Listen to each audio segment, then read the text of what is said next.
Welcome into Steelers Latest, your daily spot for all news and information related to your Pittsburgh Steelers. I'm your host, Cole Denis. Please like and subscribe to the channel if you enjoy the content to stay up to date with everything Steelers. Let's get rocking. As Derrick Harmon has announced that he is ready to suit up for week 3 against the Patriots here. Quote being, when my number is called, I'm ready to go.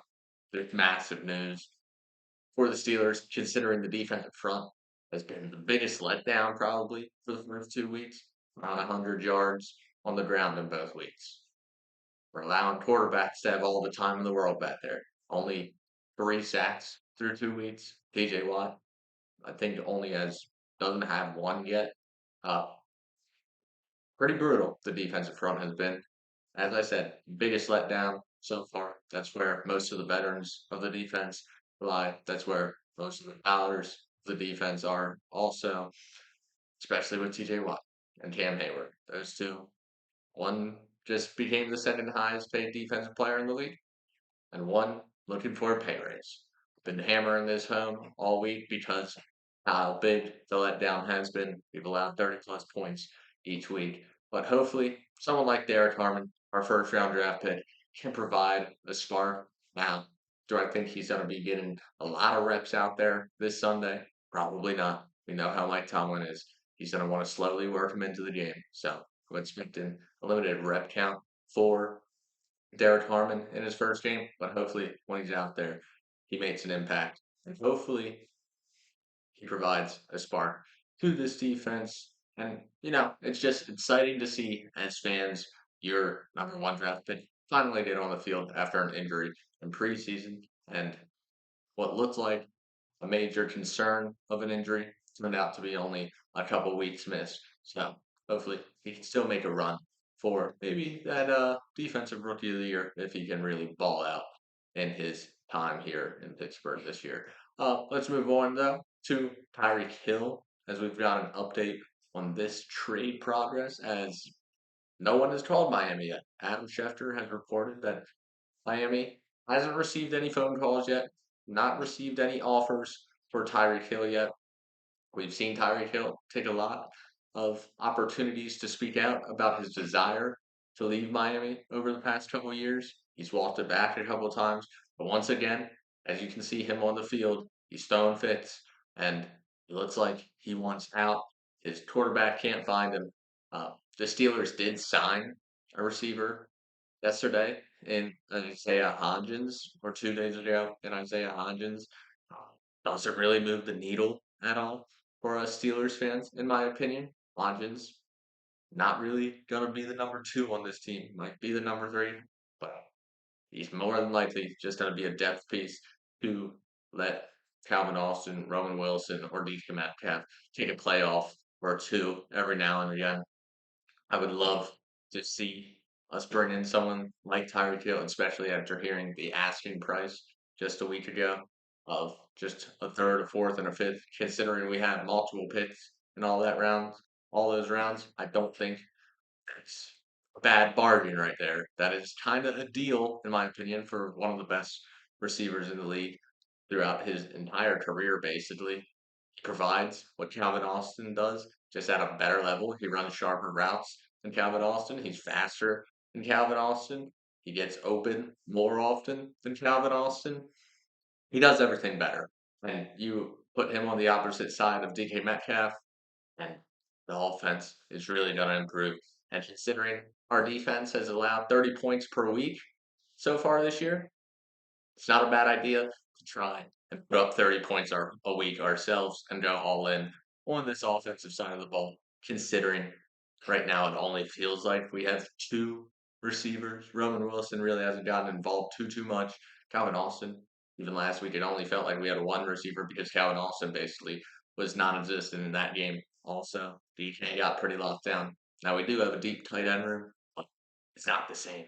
They're just not as athletic as these receivers, especially someone like Tyreek Hill. He is someone that can take the top off the defense and gets open deep relatively consistently.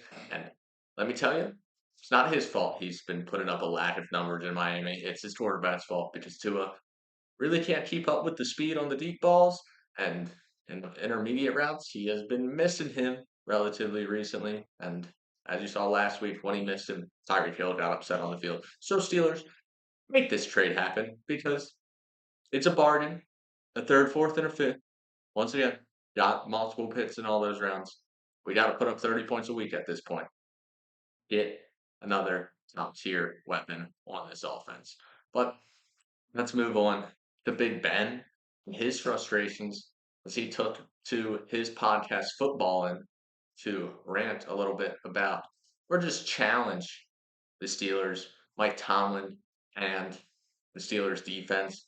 First, with Mike Tomlin, he said, maybe the standard is the standard motto is running a little bit thin, and we got to change it up a little bit, saying that the defense shouldn't be allowing 100 yards a week, and that he played with teams that had defensives that if they allowed more than 100 yards on the ground, they were pissed. They weren't talking to anyone. They didn't want to be talked to.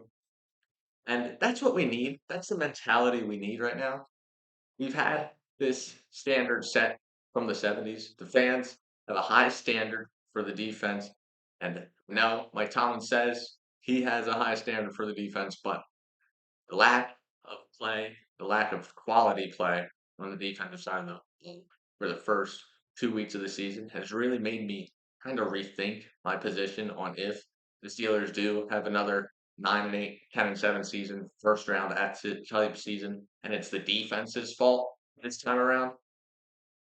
I can definitely start seeing myself lean more the way of going in a different direction for Mike Tomlin because it's been years since we've had a relatively solid offense. And so far, I think Aaron Rodgers has proven that he can move the ball for us on the offensive side and that will continue happening, especially if the protection can get better for him. But for us to go 9-8 and 10-7, and if the defense is the reason they're one of the worst defenses in the league, which right now it looks like gonna be, considering the start we've had. That's your side of the ball, Mike. We gotta make sure your side of the ball is locked in like it's been the past 5 years. And once you start losing that, what you're good at, what you've been good at your whole career, the defensive side, that's really gonna make me start to question things when the offense has always kind of been questionable since Ben left until now. You get another elite quarterback. We know when you don't have an elite quarterback, the offense is subpar. You gotta elevate the defense then, and it hasn't been happening this year at all. And this is our year to make that deep run, considering we've gone all in with the veterans we signed in the offseason. But let's move on to this week 3 matchup against the Patriots. One of the biggest matchups in this game, you see the headline, the trenches are gonna win this game for whatever team can capitalize on the weak offensive line, but we'll come back to that. First matchup I want to talk about is DK Metcalf and Christian Gonzalez. Gonzalez actually got cleared yesterday and he's back for the Patriots. So we need DK Metcalf to have a bounce back week from last week, considering he was neutralized for most of the game. He did have that touchdown catch, but beside the couple plays, not really that involved in this game, and had a couple big time drops in the game. I believe this will be a lot like week 1, where he got one-on-one matchups instead of week 2, where he was double teamed most of the game, and that's why he was taken out of it. We'll follow him around the field, and it will basically be up to DK Metcalf to use his physical gifts to create separation from Christian Gonzalez. Not the biggest cornerback, and DK Metcalf is a big guy. Use your physical abilities, use your size, and get him off you, is my opinion. But now, back to the trenches. These are two of the worst O lines in the league so far. Going into the season, the Patriots are ranked the 29th best O line in the league, or the third worst O line in the league, however you want to look at it. Both O lines have allowed 7 sacks. Now, the Pats defense has proven against a weak O line in the Dolphins last week. They put up 5 sacks. The Steelers, against 2 very mediocre O lines, put up only 3 sacks and have allowed 100 yards on the ground in the past 2 weeks.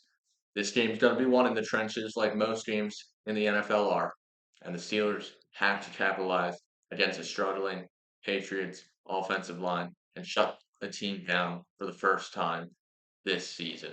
But hopefully that happens, and hopefully not the other way around, because the Patriots have proven that they can dominate a weak offensive front. But that has been it from Steelers Latest. I've been your host, Cole Dennis, and I will see you tomorrow.